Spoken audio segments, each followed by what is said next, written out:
5-6 वर्ष का बालक हट कर बैठा, अपने पिता से कहता है, पिताजी मुझे आम खाने हैं।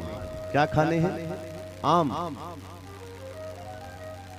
अब बालक है, जिद कर ली, तो पिता ने कुछ पैसे दे दिए, जाओ पड़ोस में कोई दुकान होगी लेकर के आ जाना। अब वो गया बाजार में, पड़ोस में, जैसे गली में गया तो आगे बड़े सुंदर फल सजे थे। जा करके कहा, भाई मुझे आम दे दो। अब उसने थैली में आम भर दिए और उस बालक ने सेठ को पैसे दे दिए। अब घर ला करके अपने पिता से कहता है, पिताजी पिताजी मैं आम लेकर के आया। अरे बेटा गर्मी है, थोड़ा ठंडा हो जाने दो, एक काम करो, बाल्टी में पानी भरा है, उस बाल्टी के अंदर इस आम को डाल दो।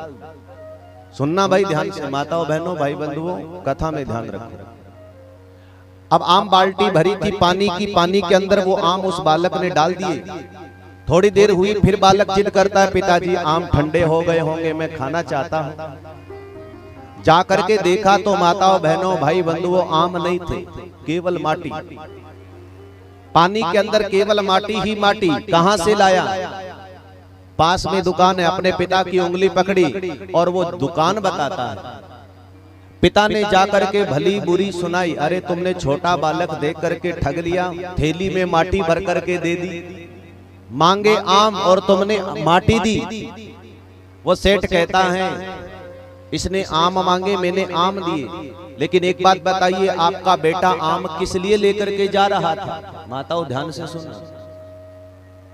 पिता कहता है, मेरा बेटा तो आम खाने के लिए लेकर के जा रहा था। आम खाने के लिए होते हैं।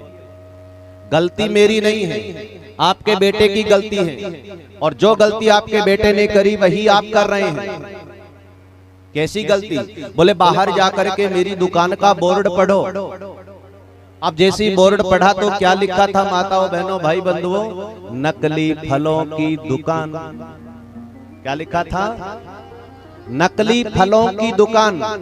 इसने आम मांगे, मैंने आम ही दिए। अब मुझे क्या पता ये खाने के लिए लेकर के जा रहा है या सजाने के लिए। ये गलती इसकी है, इसको बोलना था मुझे खाने वाले आम चाहिए। यही बात हम कर रहे हैं। परमात्मा ने इस संसार का नाम रख दिया दुःखालयम, और हम ढूंढते हैं सुख। पहले गीता पढ़ो, गीता सुनो, भागवत सुनो। भगवान स्वयं कहते हैं इस संसार का नाम है दुःखालयम।